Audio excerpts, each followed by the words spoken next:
Анатольевич, вы инициировали созыв Совета партии. С какой целью? Ну, с целью, прежде всего, глядя друг другу в глаза, ответить на огромное количество накопившихся и очень неприятных вопросов. Не секрет, что партия «Справедливая Россия», которая имела неплохие шансы на достойный результат на выборах, в общем-то, катится к политической катастрофе. Вот у меня буквально сегодня состоялся разговор с одним из, я так понял, не сторонников созыва сегодняшнего совета. Он мне говорит, что, дескать, все в порядке. Еще, дескать, полреспублики, в частности, деревня Айкино, не выразила недоверие руководству партии. Ну, честно говоря, меня такие аргументы не успокаивают. Крупнейшие города республики, за исключением пока что Ухты, выразили недоверие руководству партии.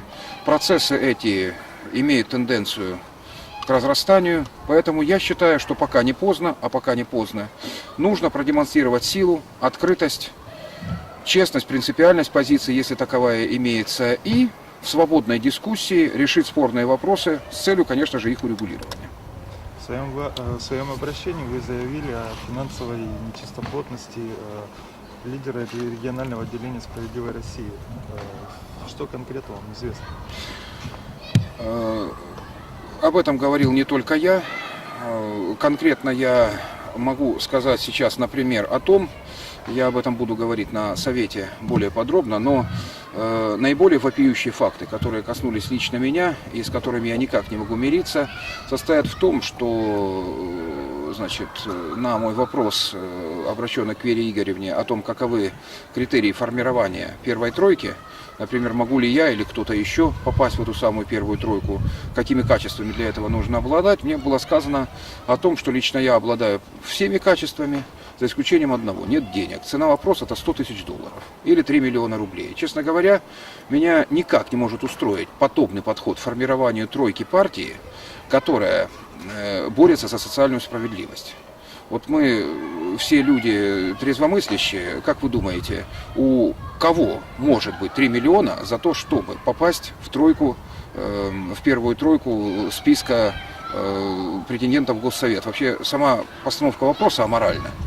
Вот. Но понятное дело, что в таком случае любые партийные заслуги, я, конечно, себя не имею в виду, я говорю в принципе и в общем, любые партийные заслуги, любые общественные статусы без наличия денег, которые решают все и в партии, борющейся за социальную справедливость, являются единственным мерилом партийной значимости. Меня это абсолютно не устраивает.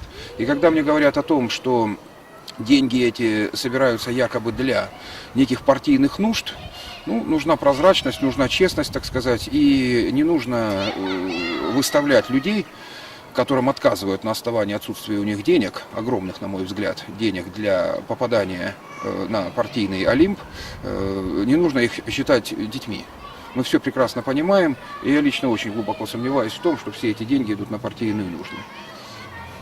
В обращении также говорится о сепаратистской идеологии, которая, по вашим словам, навязывается партией. В чем она проявляется? Например, в лозунге, а он один из главных, если не главный лозунг партии, насколько я могу судить, «Москве больше не давать». Опуская некую экстравагантную стилистику этого лозунга «Москве больше не давать», у меня возникли вопросы, в общем-то, о чем идет речь. Ну, речь идет по существу, как мне было сказано, об экстравагантной задумке технологов пройти по грани между сепаратизмом, так сказать, и желанием, естественным желанием жителей республики жить, очевидно, с большим достатком и вызвать некий интерес вот таким вот, по сути, провокационным лозунгом к партии. Понимаете, я сам, значит, ну, как и вы, наверное, родился в Советском Союзе, в одной из тогдашних союзных республик на Украине. Вот. И я родился в Донецке, в русскоязычной части Украины. Там не было ни намека на сепаратизм. Ни намека на сепаратизм. Собственно, и сейчас в этом можно без труда убедиться. Я помню, с чего там все начиналось. Примерно с таких же лозунгов. Поэтому я считаю для себя совершенно неприемлемым ни в каком контексте, ни в какой политической ситуации педалировать опаснейшей для России, особенно сейчас, когда Манежная площадь может стать реальностью и Сыктывкара, и Ухты. Особенно сейчас педалировать лозунги сепаратистского содержания. Я, работая на своем избирательном участке в Ухте, столкнулся с несколькими людьми, которые обратили внимание на этот лозунг и задавали мне вопросы. Они были с этим радикально не согласны. При этом они поддерживали справедливую Россию. Значит, я честно пытался разъяснить свое видение этого вопроса. Ну, честно говоря, я не думаю, что подобные лозунги могут выдвигаться в качестве общепартийных, предвыборных, без совета с членами партии. Я могу сказать, что никакого совета лично со мной не проводилось. И я не хочу отождествлять себя с подобными лозунгами. Как вы оцениваете на сегодня перспективы партии на выборах? Я их оцениваю оптимистично. Конечно, не столь оптимистично, как до всех этих жутких историй, но тем не менее я считаю, что «Справедливая Россия» — это не партия-однодневка.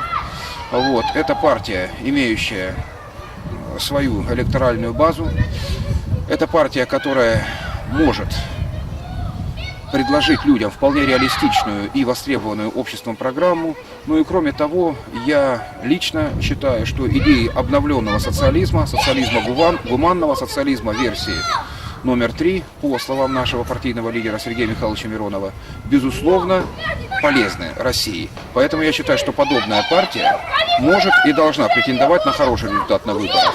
Но при условии, конечно же, способности навести хотя бы видимость порядка в своих рядах. Такая еще возможность существует? Я придерживаюсь такой жизненной философии, что в даже самой сложной жизненной ситуации не нужно складывать руки. То, что происходит с партией, я это не могу назвать иначе, кстати, не только я, как движением к краху. Альтернатива, не созыву сегодняшнего совета, просто-напросто, если хотите, так сказать, плавное течение по течению куда? В пропасть. В пропасть. Значит, я не считаю, что подобный сценарий может быть реализован. Я считаю, что всегда есть альтернативы, и эти альтернативы, зависят от людей.